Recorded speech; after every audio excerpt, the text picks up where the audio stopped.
अरे अमिताभ जी, अगर आप अपना रोल अदा करते हैं तो कोई भी राजनीतिक विशेषज्ञ अपना भी रोल अदा कर सकता है। तो इसमें चिल्लाना या उसको गलत कहने का कौन सा अधिकार आपका हो गया?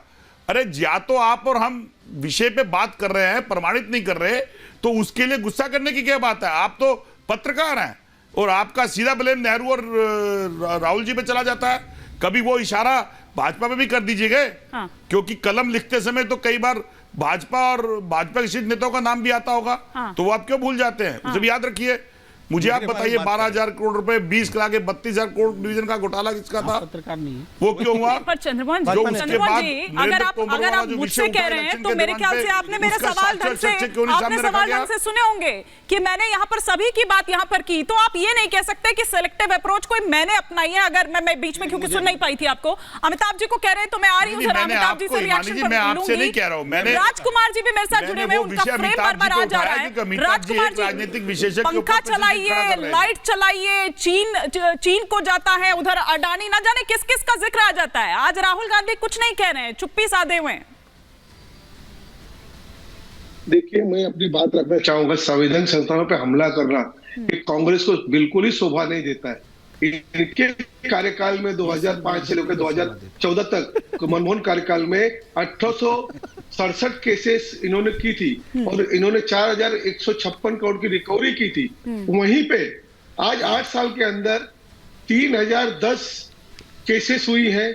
और सर आंकड़े छोड़िए सर, वो उस पर वो ऐसे हम आंकड़े लेके बैठेंगे तो दोनों तरफ से हो जाएंगे। पर ये बताइए कि कोई भी पार्टी हो, चाहे इधर बात कर लो चाहे उधर बात कर लो, कुछ एक्शन नहीं लिया जाता है सर पार्टी द्वारा। कोई भी पार्टी हो, अभी हम नरेंद्र तोमर उनके बेटे की भी वीडियोस की बात कर रहे थे, कोई एक्शन नहीं लिया जाता है सर। कांग्रेस और राहुल गांधी कहां तक पहुंचते हैं ये मामले इस तरह से? इनकी बीपी लो नहीं हो रही है। हाँ? जनता की बीपी लो हो रही है लेकिन इनकी बीपी लो नहीं हो रही है। ये कांग्रेस पार्टी का ये हाल है। देश के संवैधानिक संस्थाओं के साथ खड़ा होना चाहिए कि सिर्फ मेरी पार्टी तेरी पार्टी चलेगा। ये गलत व्यवस्था को बदलना चाहिए। आपके कार्यकाल में क्या हुआ? आपके मनमोहन सिंह ने भी कार्रवाई की थी, 1800 केसेस किए थे। आज यहाँ पे केसेस हुए, 99,000 की वसूली हुई, ये भारत सरकार को गया है। और निर्मला सीतारमण ने राज्यसभा में खड़ा होकर कहा कि 15,000 करोड़ रुपए बैंकों को वापस दिए गए। तो ये देश के बैंकों को गया ना, किसी बीजेपी पार्टी को नहीं गया, किसी कांग्रेस पार्टी को नहीं गया। तो देश के हित में तो सोचिए। लेकिन सर जो लेटेस्ट मामले की हम बात कर रहे थे उसमें तो पैसे ठिकाने लगाने की बात हो रही थी सर, उसमें तो पैसे ठिकाने लगाने की बात हो रही थी। लेकिन खैर, जिस तरह से गारंटी अमिताभ जी ये कहा जा रहा है, आ रही हो राजकुमार जी, गारंटी कहा जा रहा है, आपको लग रहा है कि 2024 का मुद्दा दरअसल अब यही होने वाला है? धन्यवाद हिमानी जी। चंद्रमोहन जी ने एक थोड़ा सा फोपा कन्फ्यूजन किया है। मैं पत्रकार नहीं हूँ, मैं हाथ जोड़ करता हूँ, मैं एक सुप्रीम कोर्ट का अधिवक्ता हूँ और मैं यहाँ पर हिमानी जी के आदेश से एक विश्लेषण की कोशिश कर रहा हूँ जो पॉलिटिकल और लीगल एनालिसिस है।